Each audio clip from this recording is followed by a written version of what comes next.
आज मैं आप सभी के साथ डीन नाम के एक ऐसे व्यक्ति का केस शेयर करने जा रही हूँ, जिन्हें काफ़ी समय से पेट दर्द की शिकायत थी, लेकिन उन्हें कोई तकलीफ नहीं थी। वो हर तरह का चेकअप करा चुके थे।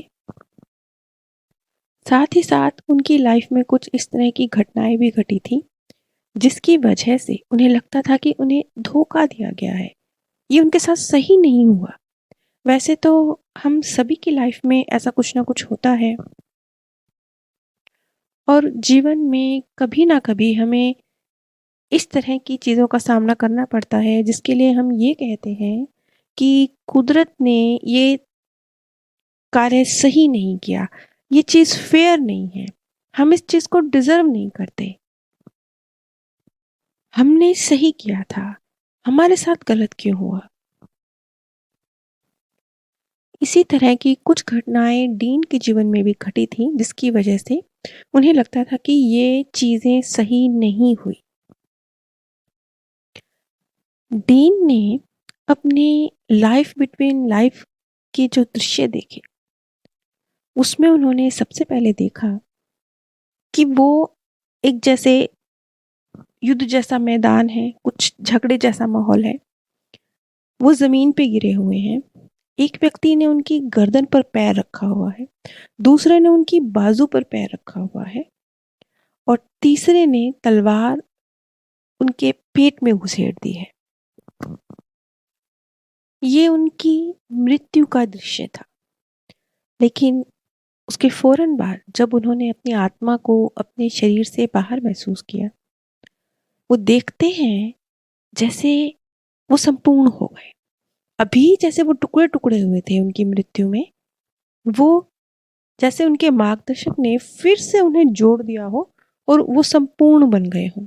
इस तरह की एक फीलिंग उनके अंदर थी मृत्यु के फौरन बाद। यहाँ पर हम इस चीज़ को समझ सकते हैं कि जिन लोगों की मृत्यु के ऐसे एक्सपीरियंस होते हैं कि इस तरीके से मृत्यु होती है कि शरीर के एक अंग छिन्न भिन्न हो गए, तो इस चीज़ को लेकर बहुत नेगेटिविटी फैलाई जाती है, डर फैलाया जाता है कि शरीर का ये अंग, ये जब हम कोई अंग डोनेट करते हैं तब भी ये बात बोली जाती है कि आपको नेक्स्ट बर्थ में ये बॉडी का ये पार्ट नहीं मिलेगा। क्यों? क्योंकि आप डोनेट कर रहे हैं। या जिनका अंग भंग हो जाता है तो उनके लिए कुछ नेगेटिविटी फैलाई जाती है, जबकि ऐसा नहीं है।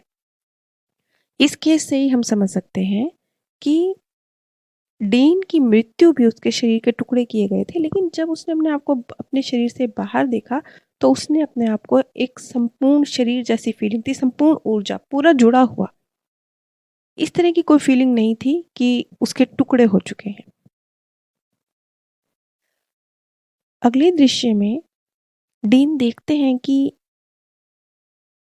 एक बहुत बड़ा कमरा है जिसकी छत नहीं है, बहुत बहुत खूबसूरत, जिसका और छोर समझ नहीं आ रहा। बीच में एक टेबल है, ऊंची सी चेयर है बहुत खूबसूरत, जिस पे उसके मार्गदर्शक बैठे हैं, और वो उनके सामने मेज के दूसरी तरफ एक छोटी चेयर पे बैठे हैं।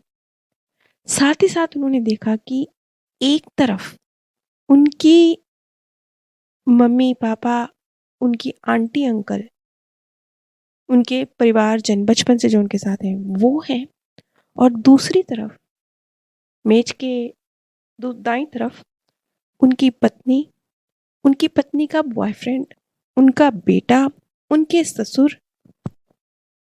ये वो लोग हैं जिनका डीन की लाइफ में महत्वपूर्ण रोल है, ये विद्यमान है। और ये दोनों जैसे अलग अलग ग्रुप्स हैं। सामान्यतः ऐसा नहीं होता, लेकिन उस चेयर पर बैठे हुए भी डीन अपने मार्गदर्शक के साथ है, अपने सोल फैमिली के साथ है, लेकिन डर का एक्सपीरियंस कर रहे हैं। इस पर उनके मार्गदर्शक कहते हैं कि यही डर, इसे ही तुम्हें छोड़ना है, क्योंकि डीन के लाइफ में इस तरह की बहुत सारी घटनाएं हुई थी, और इस तरह का उनका एक नज़रिया था जीवन के प्रति कि वो बहुत ज़्यादा चीज़ों को, कि ये इस प्रकार से घटित हो सकती हैं, सोचकर डर क्रिएट करते थे। और इस डर के क्रिएट होने की एक वजह भी थी, क्योंकि सिर्फ ये बर्थ नहीं, इससे पहले के भी कुछ ऐसे बर्थ रहे हैं जिसमें डीन ने कुछ ऐसे कार्य किए हैं जिसकी वजह से जो ये फीलिंग थी कि सब कुछ फेयर नहीं होता, डर की जो भावना थी वो उनके अंदर काफ़ी ज़्यादा थी। जैसे कि अपने जीवन के एक दृश्य में वो देखते हैं कि उन्होंने कुछ कागज़ साइन किए हैं उनकी अपने पार्टनर के साथ, कुछ समझौतों पर हस्ताक्षर किए हैं, व्यावसायिक समझौतों पर, लेकिन वो बहुत गलत ब्लाइंडली फेथ करके किसी पर उन कागज़ों पर साइन दिए गए हैं। जिसकी वजह से उनकी फैमिली में जो और भी लोग हैं, उन्हें आर्थिक नुकसान उठाना पड़ा और उनकी फैमिली के और भी लोग उस गलत डिसीज़न की वजह से जो डीन ने लिया था, उसका खामियाज़ा उनको भी सहना पड़ा। स्वाभाविक है, यदि धन की हानि होगी तो परिवार के हर सदस्य पर इसका असर पड़ेगा। खैर, अब जब एक डर के साथ और एक गलत थिंकिंग प्रोसेस के साथ जीवन जी रहे थे डीन, तो जो उनके भैया भी टेबल के साइड में जो उनके साथ मौजूद थे, उनके मार्गदर्शक कहते हैं कि जीवन में अलग-अलग समय पर इन आत्माओं का एक अलग-अलग रोल आपके सामने होगा। जैसे उनके भैया, वो इसलिए उनकी लाइफ में थे ताकि वो इस चीज़ को स्पष्ट कर सकें कि पैसे की कमी का मतलब संतोष की कमी नहीं होता। और दूसरी तरफ आपका बेटा, यह आपके जीवन में इसलिए मौजूद है क्योंकि अनकंडीशनल प्रेम क्या होता है? एक अचूक प्रेम, बिना गिल्ट के, बिना किसी कंडीशन को अप्लाई करे क्या होता है, बिना उम्मीद के क्या होता है, इसका अनुभव ये आपको करवाएगा। अब डीन का जो बेटा है, जिसका रोल है डीन को अनकंडीशनल प्यार, बिना गिल्ट के प्यार क्या होता है, ये चीज़ उनको समझाना। क्यों? क्योंकि एक यही चीज़ है जो कहीं न कहीं डर और गलत थिंकिंग प्रोसेस का कारण बनी है। क्यों? क्योंकि पास्ट बर्थ से वो क्या लेकर आए हैं? उनका एक गलत डिसीज़न, उन्होंने कहीं गलत साइन किए, उसका एक गिल्ट कि मेरी फैमिली पर गलत असर पड़ गया, मैंने मेरे गलत फैसले ने जो नुकसान उठाया आर्थिक, उसका असर मेरी फैमिली पे पड़ा। वो ये भूल गए कि प्यार दो तरफ़ा होता है ना, प्यार में कंडीशन अप्लाई नहीं होती।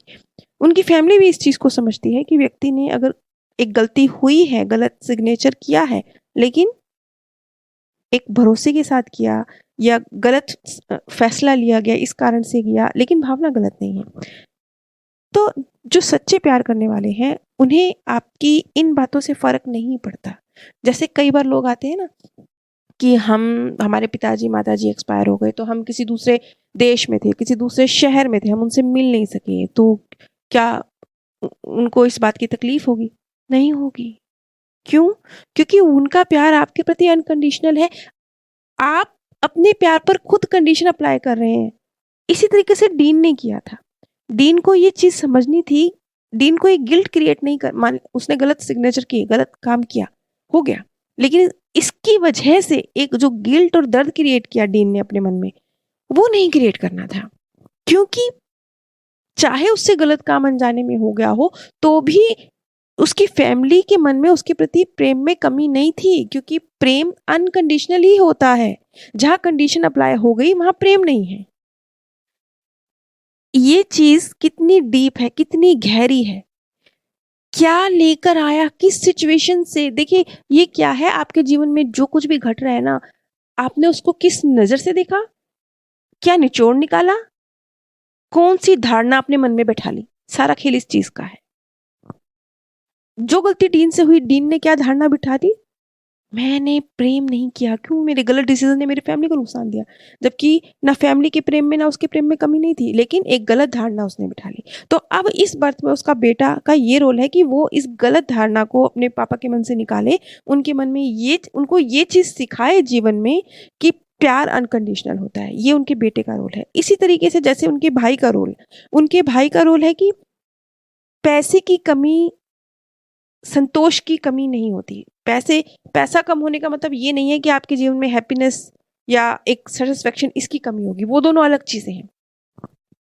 पैसे का तो ऐसा है कि आप 50,000 कमाते हैं, तो भी कमी रहने वाली है।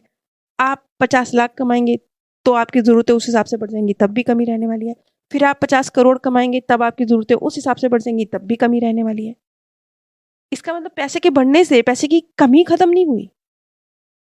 तो मतलब कहाँ गड़बड़ थी? गड़बड़ थी पैसे के प्रति नज़रिए में।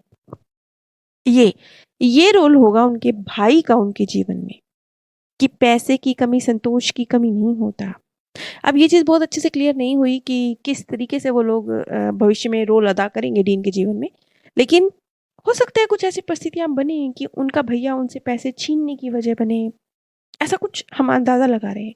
हो सकता है, जिसकी वजह से इस तरह की परिस्थितियाँ क्रिएट हों कि डीन सीखे कि पैसे की कमी का मतलब हैप्पीनेस और संतोष की कमी नहीं है। बेटा और भाई उसके जीवन में उसकी पूरी तरह से जो ये उसके सोल प्लान का हिस्सा है। ये उसका सोल एग्रीमेंट है कि डर जो उसके अंदर है, गलत धारणा जो उसके अंदर है, उसे रिमूव करने की वजह उसके फैमिली मेंबर्स बनेंगे। इसी तरह से एक और भी पीड़ा, जैसे कि शरीर के छिन्न भिन्न होने की पीड़ा को लिया हुआ था डीन ने अपने साथ। डीन ने इस चीज़ को भी समझा कि वो शरीर उस बर्थ के साथ खत्म हुआ, छिन्न भिन्न हुआ, लेकिन किस तरीके से वो फिर संपूर्ण हो गया। ऐसा नहीं, आत्मा छिन्न भिन्न नहीं हो रही, आत्मा के टुकड़े नहीं हो रहे, आत्मा डिवाइड नहीं हो गई है। इस चीज को जब डीन ने समझा तो वो जो एक पीड़ा जो पता नहीं कहाँ से सबकॉन्शियस माइंड में बैठी हुई थी, डर और गिल्ट, इस तरह की चीजें जो अंदर बैठी हुई थी वो रिलीज हुई। और ये समझ में आया कि हम जीवन को, जिस छोटे से टुकड़े को देख रहे हैं, पूरी पिक्चर देख नहीं रहे हैं, इसलिए हमें बहुत सारी चीजें समझ नहीं आती। लेकिन एक्चुअली में सब कुछ सही हो रहा है, हमें लगता है सही नहीं हो रहा, छोटा टुकड़ा देखा है ना, इसलिए लग रहा है सही नहीं हो रहा। आप पूरे सीरियल को नहीं देख रहे, आपने पूरी कहानी तो देखी नहीं, फिल्म की पूरी स्टोरी तो आपको पता ही नहीं। आपको एक दृश्य पता है कि एक दृश्य में हीरो ने हीरोइन को थप्पड़ मारा, अब आपको यही नहीं पता कि थप्पड़ क्यों मारा।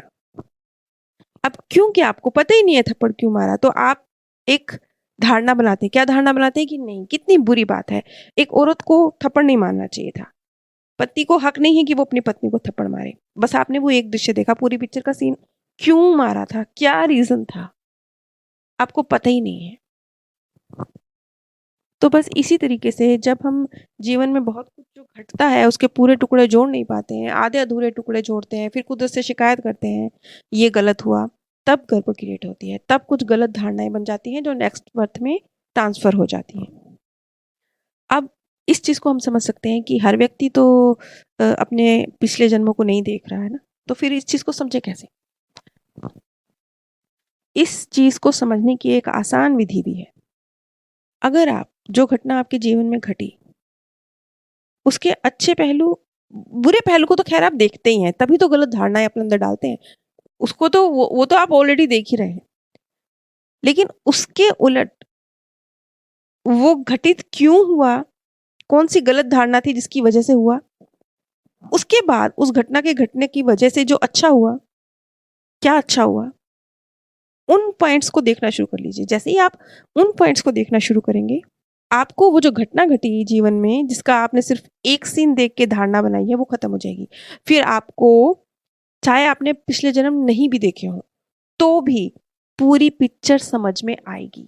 क्योंकि पूरी पिक्चर कहाँ से निकल के आती है? पूरी पिक्चर निकल के आती है जैसे कोई घटना घटी, कुछ आपके साथ हुआ, उसके पीछे जरूर कुछ ना कुछ वजह रही होगी। वो वजह क्या रही?